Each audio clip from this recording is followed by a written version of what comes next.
welcome to The List. I'm Jessi Combs. And I'm Patrick McIntyre.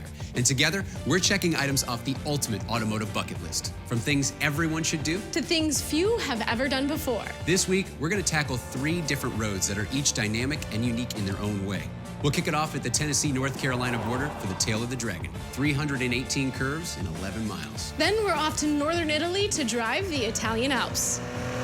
And finally, we brave frigid temperatures in a 4-track vehicle as we climb Mount Washington. So stick around. We got a great show for you.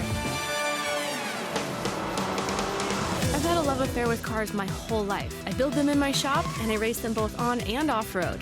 I've spent years on the auto show circuit talking about cars, but now it's time to get behind the wheel and find the next adventure. Together, we're setting out to tackle all things that every car enthusiast should do. This is The List.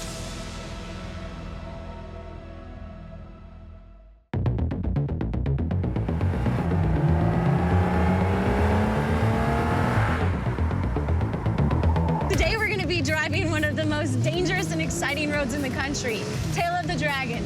318 curves and only 11 miles. Now, the margins for error here are very slim, and if things don't go your way, your vehicle might just wind up the next limb on the tree of shame. But we have the perfect car to tame those curves, so come along with us as we check Drive the Tail of the Dragon off our list.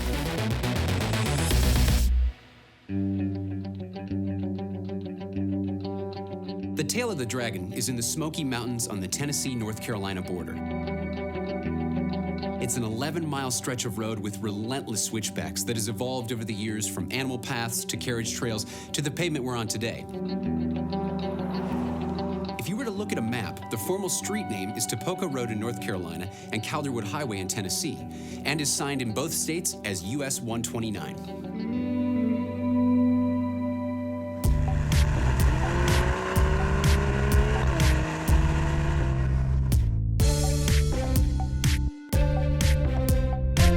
Now, before we get too much driving in, we're going to go talk to a local who knows everything there is to know about the Tail of the Dragon.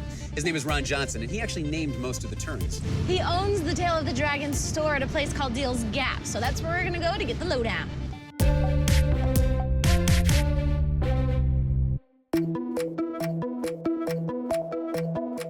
Hello! Hello! Hey, how's it going? So since we've never been up here before, what do we expect when we pull out of this parking lot? Well, the first corner in the Dragon we call Beginner's End, because that's where a lot of the first-timers end up in the ditch. Is it becoming more dangerous with the increased popularity? Not really. We average about 2 deaths a year, and it's been that way for the last 15 years. Actually, the appeal of the road is the dangers involved.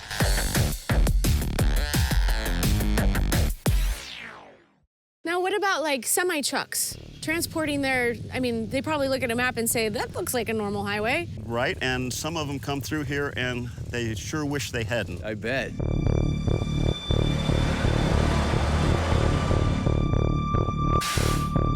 We've had quite a few truck wrecks. One actually rolled off the mountain. It took them 3 days to clean it up.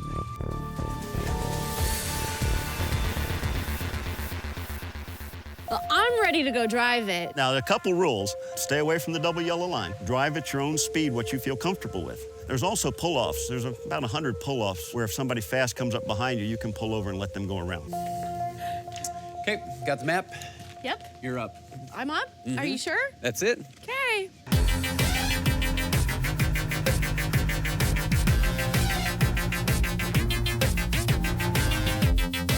Oh, all right, here it is, guys. We just officially passed into Tennessee. You're in Tennessee. We are officially on the Tail of the Dragon right now. So, how's she feel? Feels awesome. It's cool, right? It is. It's totally hugging every single turn. No problem whatsoever. I gotta say, this is almost a perfect car for this. I love the G-force meter. That is pretty rad, because when we're coming into some of these really tight turns, you can see how hard you're really banking it. It's pretty neat. Oh, look, there's Killboy. How's it going? What's up? Hey. Ron said you might see you out here, so. Yeah. How you doing, Patrick? Hey, Patrick, Daryl. Jessi, nice to meet you. So you here every day? Yeah, we have somebody out here every day of the week during the season. I mean, off season, there's not much going on, but pretty much March through November, Gotcha. we try to be out here every day of the week and capture the people that are visiting. And you got thousands of people coming through here. How many photos are you guys taking every day? Depends on how busy it is. You know, busy weekends, 10, 12,000 a day. Sort them all one by one, yeah. You sort them all? Yep. So, okay, so if I came through here, how would I find my photo for the day? We put everything online on a calendar, so you click on the date you were here, and then there's categories. We break it up by, you know, cars, cruisers, sport bikes, touring bikes. Ron said something about if you want to get on the front page, it's flash or crash. Is that right?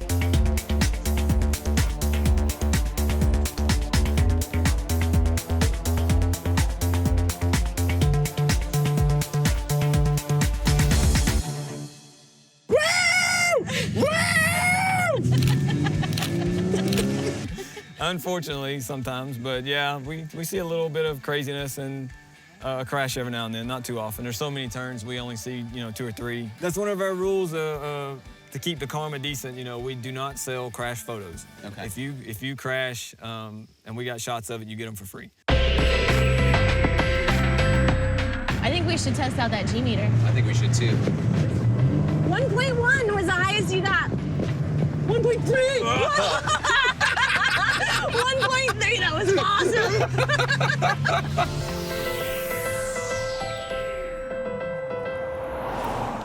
The speed limit's 30 miles an hour, which is probably what it should be for some of those turns. I mean, because half the time you're not even going 30, but there's a few little straightaways where you can pick it up and get some speed.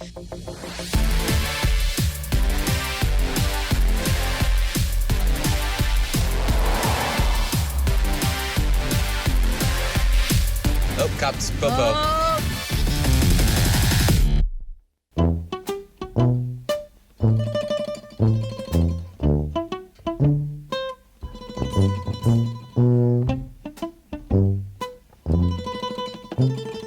Hello, officer. How you doing? How's it going? Good, how are you today? Good. My name's Trooper Stowe. The reason I stopped you running 61. I need to see your license, please.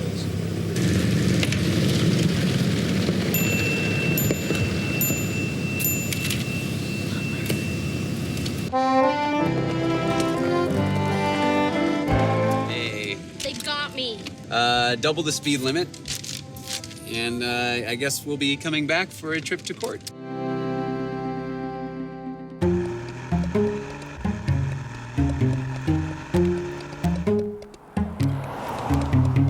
Well, guys, after 5 passes each today, we conquered over 3,000 curves. We had a ton of fun and didn't have to contribute anything to the Tree of Shame, which means we can officially check Drive the Tail of Dragon off our list.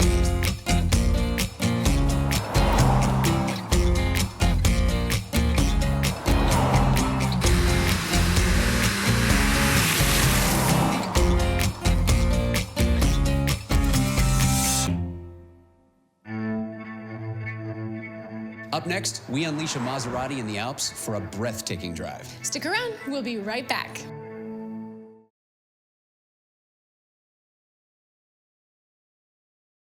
Autoblog, the ultimate automotive resource. From the latest vehicle reviews, shopping advice, and ownership tips, to helpful apps, community forums, and photo sharing. Autoblog, where you can research, shop, and share everything on wheels.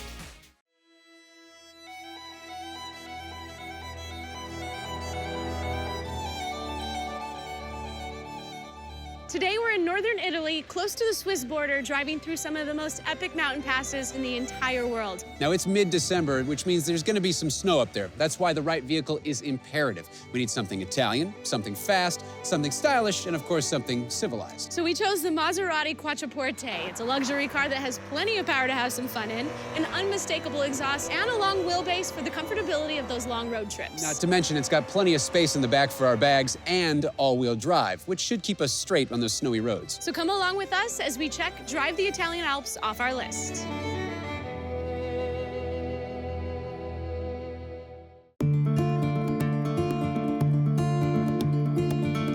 Our journey actually begins in Modena. 2014 marks Maserati's 100th anniversary, and the Casa de Enzo Museum had an exhibit to celebrate the rich history of the brand. Many of the iconic models and race cars were on display for an up-close and personal experience. The elegant lines are stunning, and it was great to get a glimpse of the lineage of a luxury car that has attracted enthusiasts for so long. Its unmistakable logo was inspired by the Fountain of Neptune in Bologna's Piazza Maggiore. Neptune represents strength and vigor, so the trident he's holding inspired the aspirational mark for the brand. Visitors are also treated to a multi-projector video featuring the early days, racing, and the evolution of their luxury production vehicles, all the way up until the introduction of the Quattroporte, the earlier version of the vehicle we're driving today.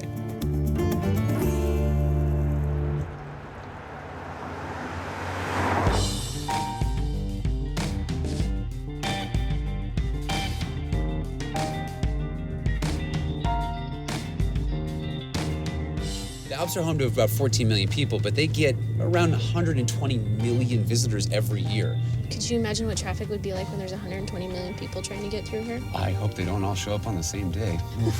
Boy.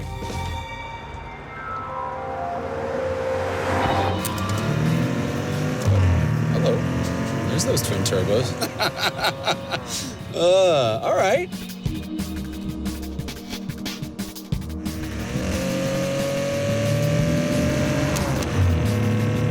I really do like that last little note in the exhaust when you shift, yeah.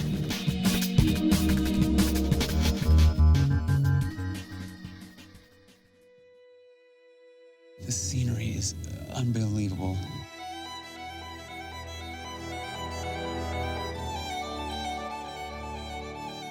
The Alps stretch 750 miles across Europe through 8 alpine countries, starting in the east with Austria and Slovenia, then Switzerland, Liechtenstein, Germany, and France to the west, with Italy and Monaco to the south. You have to do this. I feel like you have to drive through the Alps. If you're going to come all the way to Italy, rent a car, and drive through this area. This is no place you're going to see by the bus.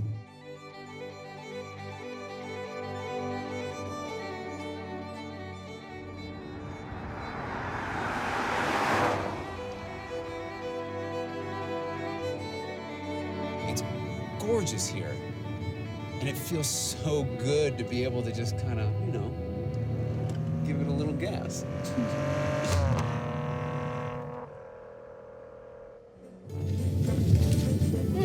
What's this? Oh, yeah. This is Switzerland. Are we in really Switzerland? Yeah, this is crossing the line. Hello. Passport? Okay. Yeah. Where the is mine? There's his. There's one. Oh, thank God. There you are. God, that scared me. Thank you.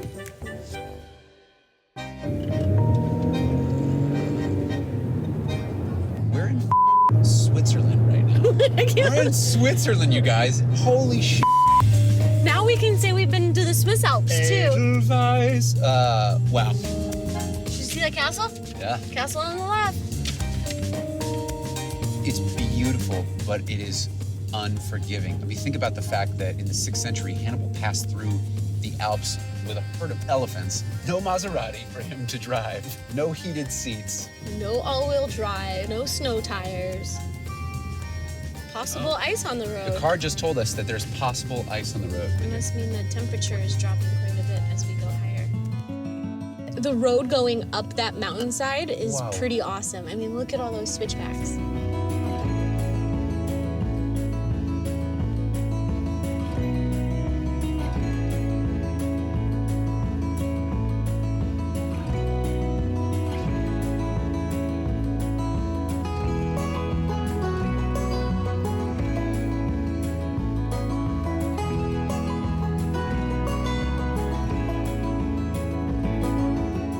View behind us, you can see this may be one of the most scenic journeys we've ever taken you on. And certainly something everyone should do at least once in their lifetime. And with that, we can officially check Drive the Italian Alps off the list.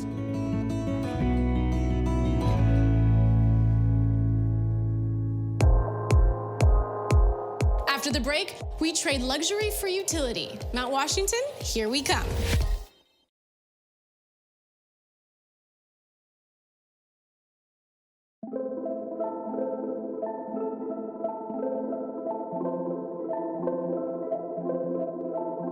Today we're in Pinkham Notch, New Hampshire at the base of Mount Washington. And right there is the auto road that leads to the 6,288-foot summit. Now, due to treacherous weather conditions caused by ice and snow, the auto road was actually closed October 23rd of this season, which means the only way to the summit is in this.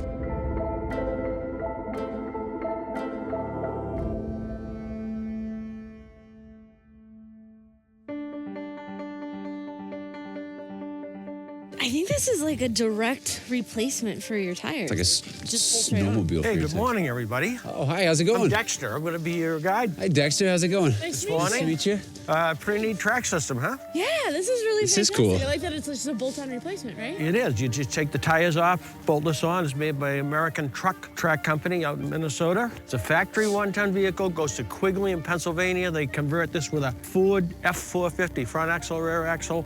And then it comes to here, and we bolt these tracks on for the winter use. And in the summer, we just put our rubber tires on, use it in the summer. How does it handle differently than tires when you're actually driving it? Well, there's a lot more surface on the road. So even though we've got this big old van, we still have the ability to kind of glide over the snow. Slide over the top of the surface of the snow. Dexter, you guys offer guided tours throughout the winter as well? We do. We usually start middle of December or so, and we run through the latter part of March. You experience 4 different landscapes here. We start in the lower elevations here. We're in a deciduous hardwood forest, mid-range of the mountain, and we'll experience some alpine, and then we'll see some subarctic sceneries. Well, let's hop in and let's try it out. Okay.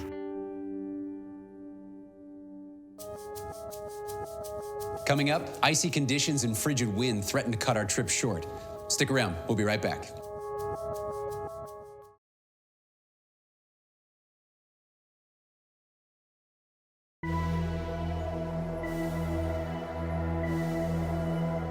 Mount Washington is part of the Presidential Mountain Range in the White Mountains of New Hampshire. Its most notable summits are named for American presidents and prominent public figures of the 18th and 19th century, Washington being the most prominent and the tallest peak in the Northeast at 6,288 feet. Its peak is subjected to some of the most extreme weather on the planet, and for nearly 60 years, it held the record for the highest recorded wind speed on the surface of the Earth at 231 miles per hour. Today, Mount Washington's peak is hidden in the clouds, but we'll get to experience the rest of the presidential range as we ascend the auto road. Snow Coach 10 is leaving the base. Base copies. Okay, here we go. This has a 6-speed automatic transmission. What we're going to do is we're going to go up in M, probably start out in 2. It is ever so important to stay in the middle of the road. Even though it looks like we may have a path, there is a culvert system, usually on the mountain side of the road, that is all filled in with snowpack.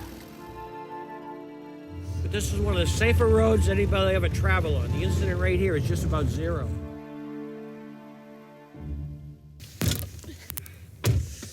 Whew. All right, Dexter. All right, count to 10. Count to 10. Calm yourself. Here we go.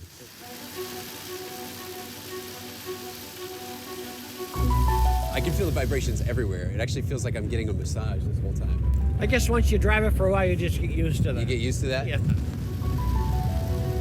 So Dexter, tell me this. Obviously, we have this pretty advanced vehicle that we're driving in now, but we are certainly not the first people to drive up here. I mean, you were doing auto races in 1904, but even before that, there were vehicles going up here. What were those first cars like? Well, one of the Stanley brothers, Stanley Steamer fame, drove a locomobile. It was a 2-passenger powered steam engine that actually made the ascent in 1899. All the way up? All the way up to the summit. So it's always been a proving ground for early manufacturers, inventors of automobiles. Mercedes was even over here from Germany back in the early days. Now, those older vehicles didn't really have brakes back then. How did they get down? It was never a test of the way down. This car climbed Mount Washington. There That's are all no you need to bumper know. stickers that say, this car descended Mount Washington, made the descent.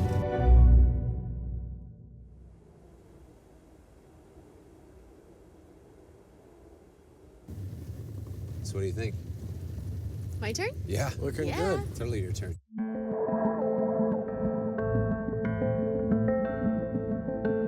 How fast can you go with these track systems? You could probably go 50, but this is kind of a comfortable speed right here. Okay. Baxter, the first race on Mount Washington was in 1904. They still have races up here nowadays, right? Since I've been here, working here since '99, I believe we had like 6 hill climbs. What kind of speed do they average to get to the top? The record time is some 6 minutes and 9 seconds. David Higgins would be the record holder. Travis Pastrana was maybe a couple seconds behind him. So, Coach, 11 is outbound from base. Oh, wow, we got to call this in. Yeah, copy that, Ernie. We're just up to Mikos, so we'll probably give you a heads up when we get to the top of the tour. Okay, Dexter, sounds good. Thank you. So we just let him know that, hey, we're on the path. Right. That So way this would be one of the spots if there was somebody coming down that was wide enough so we could actually pass here. And this is not very wide. I mean, you guys talking about racing all the way up here. There's not a lot of margin for error on this.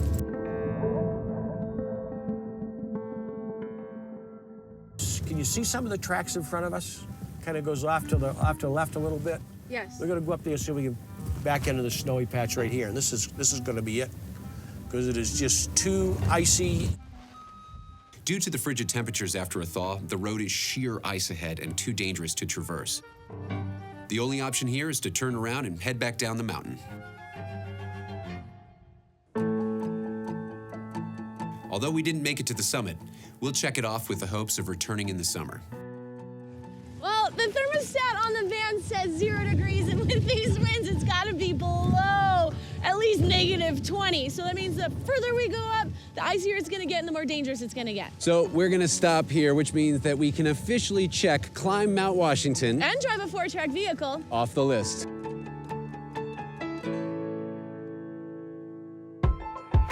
Sometimes it is not about the speed. In fact, I don't care what we're driving, as long as it's an adventure. The things we've experienced behind the wheel on this series have been pretty epic.